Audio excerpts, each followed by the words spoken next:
أنا اسمي سلمى، متجوزة بقالنا 3 سنين.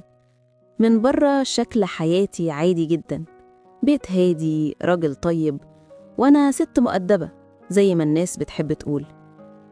بس الحقيقة جوه الجدران دي في حتة جوايا ميتة. كل مرة جوزي يقرب مني بحس إني بتقفل، مش بكيفي، جسمي هو اللي بيقفل، زي باب بيتقفل أوتوماتيك لما يشم ريحة الخوف. هو بيزعل، بيقولي أنا ما أذيتكيش يا سلمى، ليه بتبعدي كده؟ وأنا مش بعرف أرد لأني مش فاهمة نفسي. أنا بحبه، والله العظيم بحبه، بس كل مرة بيقرب بتحصل حاجة غريبة. نفسي يتقطع، قلبي يضرب بسرعة، جسمي يشد، كأني طفلة خايفة، وهو يفتكرني مش عايزاه. بس اللي مش عارفه إنه جوايا في حاجة قديمة بتصحى. زمان وأنا صغيرة كنت كل ما أتحرك أسمع كلمة اقفلي رجلك، عيب، حرام، استحي، ما تضحكيش كده. الكلمات دي كبرت جوه جسمي زي شوك، زرعت جوه عضلاتي خوف. كل مرة كنت أتشد من الإحراج أو الرعب جسمي كان بيتعلم يقفل نفسه. ولما كبرت بقيت ست متجوزة، بس الجسد ده لسه طفل صغير بيتخض. كل ما يفتكر ريحة الخوف القديمة بيفكر إن القرب يساوي خطر، والمتعة تساوي ذنب. جوزي عمره ما أذاني، بالعكس دايما صبور، بس جسمي مش فاهم الصبر، فاكر الألم، فاكر أول مرة اتلمست فيها من غير رضا، فاكر أول رعشة خوف وأنا مش قادرة أتكلم، فاكر الصمت اللي سكن جوه المهبل ساعتها. الحتة اللي المفروض تكون مصدر الحياة بقت مصدر وجع. كنت أفتكر إن كل ده في دماغي، بس لما بدأت أقرأ وأفهم عرفت إن الجسد بيحفظ اللمسة الأولى والنظرة الأولى والصوت اللي كان بيقول عيب. بيسجل كل حاجة كأنه كاميرا من غير صوت، وكل ده بيتخزن جواه مش في المخ. كنت ببكي وأنا لوحدي، مش عشان جوزي ظلمني، لكن عشان جسمي بيخونه من غير ما يقصد. كنت بحس إني عايزة أصرخ فيه، أنا مش بعمل كده بإرادتي، بس مفيش صوت بيطلع. في يوم بعد خناقة كبيرة بيني وبينه قلت له كل شيء، قلت له إن جسمي بيخاف، وإن في جوايا ذاكرة مش أنا اللي اخترتها. فضل ساكت، وبعدين قال لي بهدوء أنا هستناكي لما تبقي جاهزة، أنا مش عايز جسدك، أنا عايزك. الكلمة دي كسرت حاجة جوايا.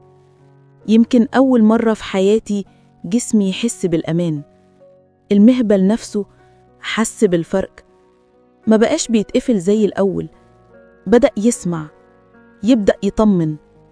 اكتشفت إن العلاج مش دواء ولا أوامر، العلاج كان في الاعتراف، إن أقول أنا موجوعة، إن افتكر وأحترم اللي حصل حتى لو وجعني. النهاردة وأنا بكتب الكلام ده أنا لسه في رحلة شفا، لسه بتعلم أسمع جسمي بدل ما أهاجمه، لسه بتعلم إن الحرمان اللي بيني وبين جوزي مش سببه قلة حب، لكن سببه خوف قديم بيحتاج حضن مش حكم. أنا وزوجي النهاردة بقينا بنعيد تعريف القرب، مش قرب الجسد، قرب الروح.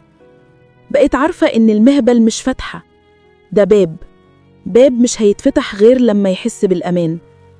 الحرمان اللي كنت حساه ما كانش من جوزي، كان من نفسي، من جسمي اللي كنت بخاف منه، ومن صوت التربية اللي كان بيقولي عيب كل ما أحس بنفسي.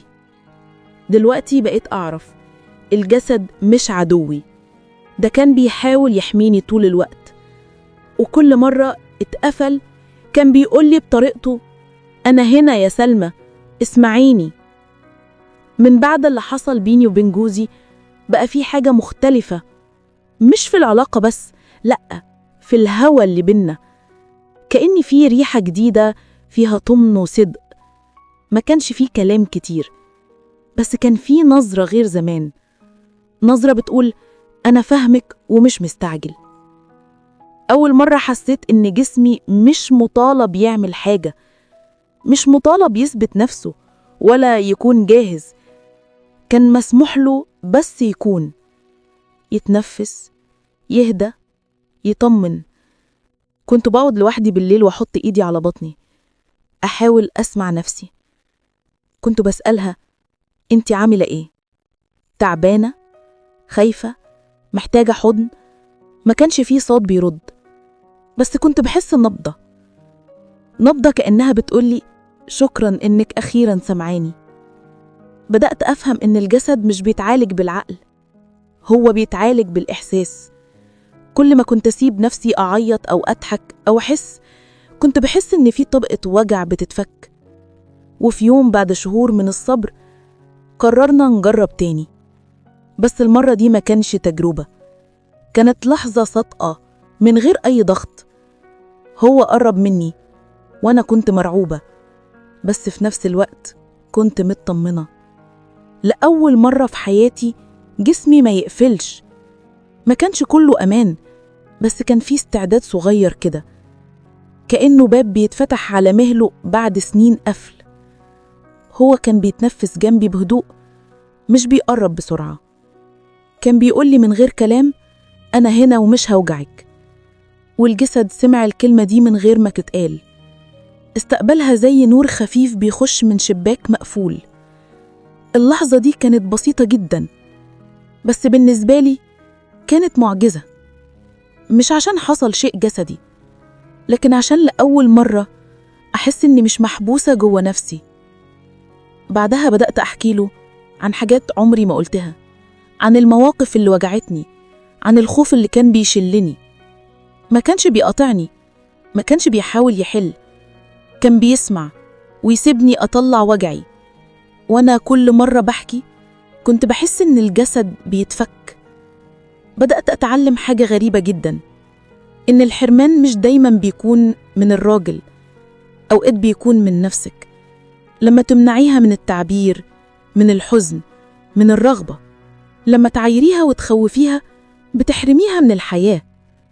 دلوقتي لما ببص في المراية بشوف واحدة مختلفة، مش عشان اتغيرت في الشكل، لكن عشان بدأت أقبل نفسي، أقبل ضعفي، خوفي، رغبتي، وكل اللي كنت بستخبى منه.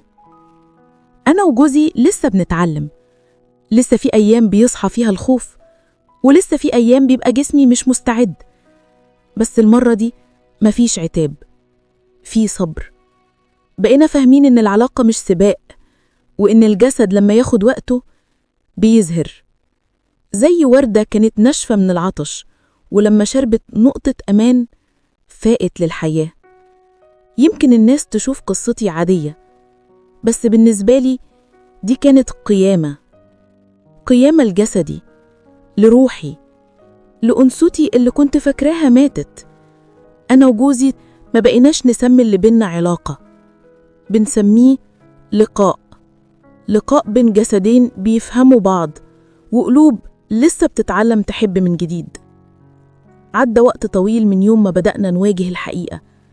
أنا وجوزي ما بقيناش نجري ورا العلاقة الكاملة، بقينا نجري ورا الإحساس الكامل. بقينا ندور على الطمن، على الراحة، على النفس اللي بيطلع بحرية. كنت فاكرة إن الشفا هيحصل في يوم وليلة، لكن اكتشفت إنه رحلة بتمشيها مع نفسك خطوة خطوة. كل مرة بتسكتي الأصوات اللي جوه دماغك وتسمعي جسدك وهو بيحكي حكايته. كنت بقعد أغمض عيني وافتكر، مش عشان أوجع نفسي، لأ، عشان أقول لها أنا فاكرة وجعك ومش هغلط فيكي تاني. كنت بحط إيدي على بطني وأقول لها إنتي أمان ومفيش خوف تاني. مع الوقت الجسد بدأ يهدى، بقيت بحس بحرارة جديدة بتسري قوايا، مش حرارة شهوة بس، حرارة حياة، كأن الدم رجع يجري في مكان كان نايم. جوزي لاحظ، بصلي في مرة وقال لي انتي بقيتي مختلفة يا سلمى، عينيكي رجع فيها نور. ضحكت وقلت له ده جسدي اللي فاق بعد غياب طويل. بدأت أحكي لستات تانية، صحباتي اللي بيضحكوا في وش الناس بس جواهم وجع ساكت زي اللي كان عندي. كنت بحكي لهم من غير خجل، أو أقول لهم الحرمان مش دايما من الراجل، أوقات من التربية ومن الخوف اللي علمونا نحبه. كنت بشوف دموعهم نفس الدموع اللي كنت بخبيها سنين. واحدة فيهم قالت لي مرة: انتي أول واحدة تخليني أفكر إن جسمي مش عدوي. والكلمة دي خلتني أعيط من الفرحة. حسيت إني مش بس شفيت، ده أنا كمان بقيت وسيلة للشفا غيري. دلوقتي لما جوزي يقرب مني ما بقيتش أخاف، مش عشان الوجع اختفى تماما، بس عشان بقيت أعرف أتكلم، بقيت أعرف أقول استنى شوية من غير ذنب.